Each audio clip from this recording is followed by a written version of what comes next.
What is the modern interpretation of the Hierophant card?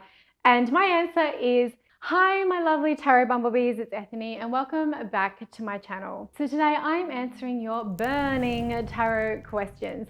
I put a call out on social media asking you to ask me what you want to know about the tarot, and I'm here to answer them. Get set, get your cup of coffee, get your cup of tea, settle in because this is probably going to be a little longer than normal. And let's get to it. Kelly asks, do you believe that tarot readers should give only positive messages to clients?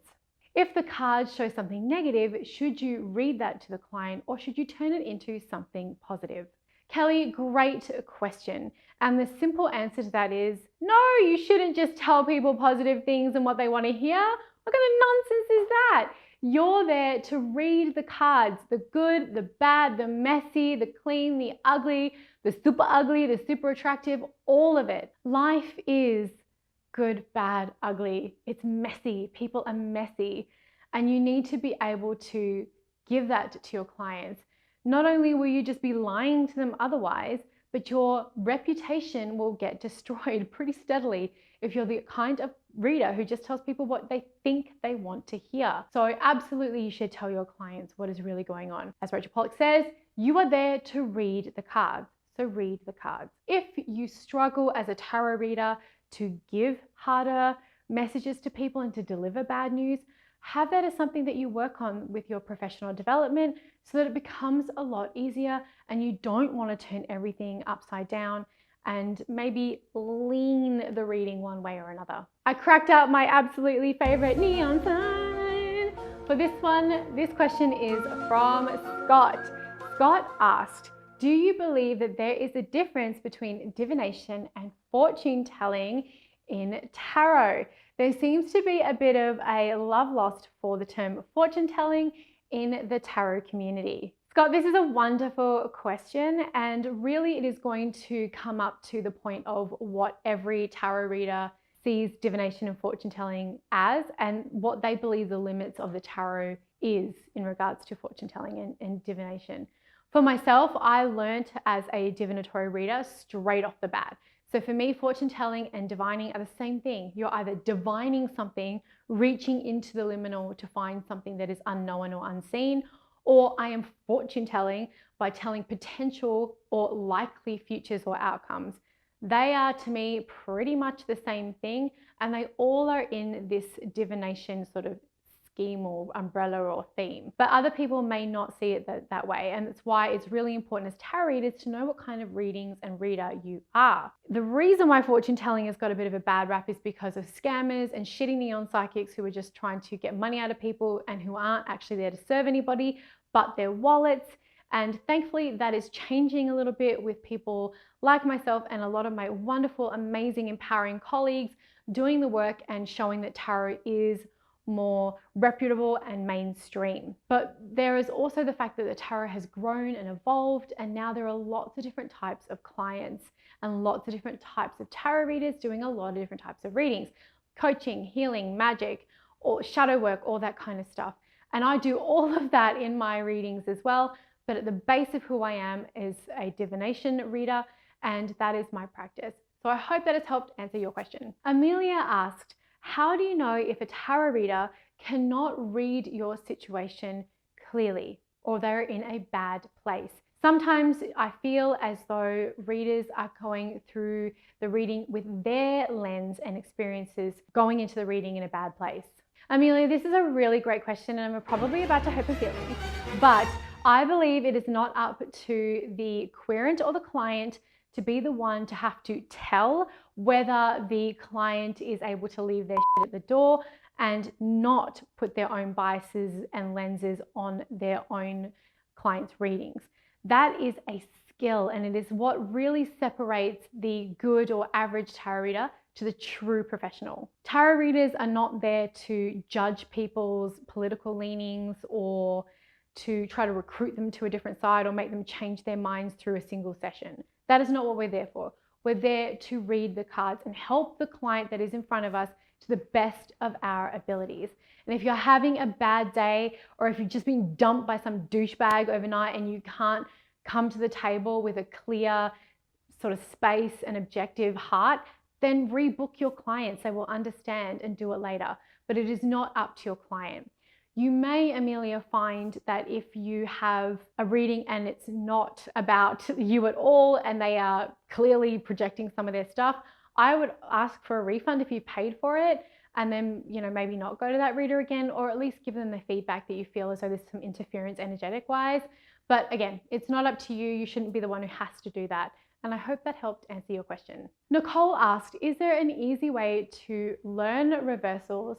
And are there any movies that represent the fool's journey well? So I know there's two questions, Nicole, but I'm going to answer both of them for you. So the first one on reversals, I'm probably a little useless in this because I don't read reversals. I do teach reversals, I do write about reversals, but I don't read them. So for me, even though I know them, it's not something that I have really kind of gone into.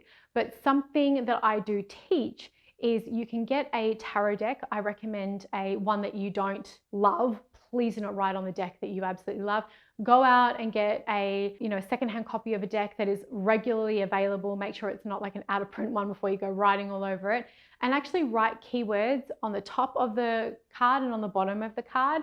So the top has your upright and the bottom has your reverse. So flip the card around and write it so that you can use it as a guide to help you.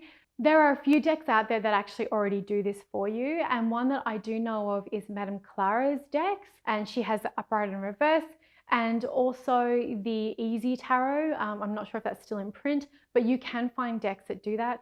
But I recommend writing your own reversal ones on a deck that you can spare. As for the fool's journey in a movie, I feel like Frodo's journey in the Lord of the Rings trilogy is a really, really well-rounded fool's journey. He starts off as this optimistic, open being, and he comes back knowing he has to transcend and leave Middle-earth. Spoiler alert! I know, but honestly, this thing has been out forever. If you haven't seen it, not my problem. Another movie trilogy, I guess it's 9 movies now, that talks about the fool's journey is the Skywalker saga in Star Wars. So all the way from even looking at Anakin's very beginning all the way through to his end, and Luke and Leia. So I know that's not just one character, but there are stories of redemption and all that kind of stuff. And it's well known that Lucas did borrow quite a lot from the hero's journey in regards to Joseph Campbell. Jenna asked something that she thought was a very newbie question, but I think is really, really great. She was wondering, with tarot spreads like mine on my website or in my Tarot by the Moon guide that has a question or a prompt for each card, do you shuffle the deck every single time while asking the question, or do you only shuffle the deck once and then select the card? So Jenna, you can do this either way. If you want to sit with the first card position and the question and shuffle the deck and then select the card, and then sit with the next one, shuffle the deck, select the card, and so on and so forth, you absolutely can. The way that I read tarot spreads like this is I will actually sit with the overarching theme of the tarot spread. So if it is a new moon in Sagittarius tarot spread, I will sit with the new moon in Sagittarius. What do I need to know? I will quickly read through each one of the prompts so that's in my energy, and I will shuffle the deck while holding the whole thing, cut the deck once and deal out the cards and do the reading that way. But I recommend you try both ways and see what works for you. Nicole asked, do you believe the Celtic Cross tarot spread is the definitive tarot spread to use for clients? No, I do not. Nicole, I do not have a massive love affair with the Celtic Cross tarot spread. I actually have got a series planned where I do a breakdown of the Celtic Cross to maybe try and get a little bit more cozy with it.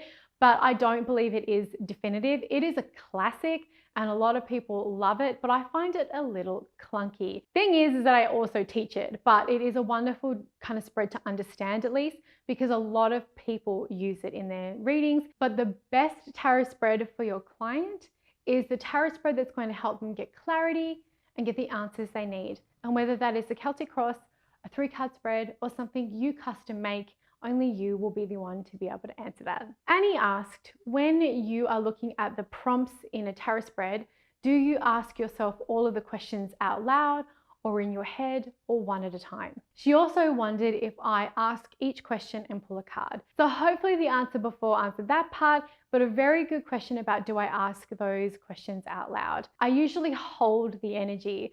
I will usually ask it in my mind and just hold it in my space while I'm shuffling. And if I'm doing a reading for a client, as I'm flipping the cards over, I will let them know what position in the spread or query in the spread each one of the cards represents. Nicole asked, and it is a different Nicole this time, how do we get over this need for toxic positivity in the tarot community? This is when we always need to turn every situation into a positive outcome. How can we shift to being more honest and tactful with our clients? I did talk a little bit about this in the other answer, but I want to give you some things that you can work on here. Work on your bedside manner and being unapologetically honest but tactful with your clients. I know that is one thing that I will absolutely say to my clients is what is in the cards. I will tell you what the cards have to say. I will tell you what your guides have to say. I will tell you that you need to sort your shit out, and I will be unapologetic but kind about it. There is a way of doing this, so work on your bedside manner. Take out some of the difficult cards in your deck and try to do a reading with just those. Or just how would you deliver the messages of the Tower to somebody, and just practice on even your stuffed rabbits or your stuffed teddy bears if you have no one in real life. Another key thing is to work on observing your clients and not absorbing or taking on their energy, responsibility, or their life. That is for them to deal with and be responsible for. You are there to be the professional. Working on separating yourself out, especially for all you energetically sensitive people and empaths, and that's also me, to make sure that you are staying in your own energy throughout a reading. So get to work and stretch those muscles. Melissa's question is, when she started out years ago, she wondered if she really had to learn the meanings of the tarot cards. Melissa, great question. And yeah, you do. If you want to be a tarot card reader and read the tarot system, yes, you do need to learn the tarot card meanings. And you know what, that can take anywhere between, months, weeks to years. And I'm constantly learning new things about the tarot 20 plus years in. If you want to be a card reader who just happens to read using the tarot and sometimes knows the meaning of the cards, then absolutely you can do that too. Reading is as unique as the card reader themselves, but if you want to read the tarot system, then yeah, I think you absolutely do need to know the meaning of the cards. Deborah asked, when do you use your intuition over the book or traditional meaning of the card? Is it okay to read more intuitively with your cards? Deborah, absolutely you can read more intuitively with your cards. The way that I do this is that I absolutely use the foundation or the base of the tarot reading as the traditional meaning of the cards. And then I will read my intuition on top of that, like it is another layer or another lens I am reading the cards with. But I always go and know I can trust my foundation knowledge of the tarot in a reading. But if you have an overarching feel, or if you're getting a really strong intuitive hit, absolutely declare that to your client. The truth is, if you have a really good tarot knowledge and a really good understanding of how the tarot works in its multifaceted way, most tarot cards are going to be what you can connect with your intuition anyway. Sometimes it is very at a different juxtaposition, but most of the time you're going to find it's a pretty good, cohesive sort of experience. But yes, always rely on your intuition 100% and deliver those messages over. Fox Want Apothecary on Instagram asked, what is the modern interpretation of the Hierophant card? And my answer is social media influencers, televangelists, celebrities, politicians, religion, and all institutions in society. This is a big part of the Hierophant card. It's not just about spiritual learning or religion. Nishagni on Instagram asked, how do you use multiple tarot decks in a reading? What do you do if the same cards come up in a spread? So really good question. I rarely use multiple tarot decks in the same reading. I find that it could be super confusing, and what is the point of it? Like, what are you trying to achieve with using more than one tarot deck in a reading? I will sometimes use an oracle deck in a reading, and there are only 3 exceptions of when I will use more than one tarot deck in a reading. That is for my past life tarot readings, my Aura Soma tarot readings, and my Wheel of the Year tarot readings. That is it. And I have created those tarot spreads specifically for multiple tarot decks to be used, and it's only for very specific outcomes. So I control that. If a tarot card comes up more than once, and that happens a lot in the Wheel of the Year readings that I do, then I pay attention to that being connected to the major lesson or the major challenge of the year, or I would recommend that my client do some more digging on that card. All right, my lovelies, those were some of your burning tarot questions answered. Do you have more questions for me? Do you want to see more videos like this? If so, please let me know in the comments below. Make sure you like this video and subscribe to my channel, and I will see you all next time.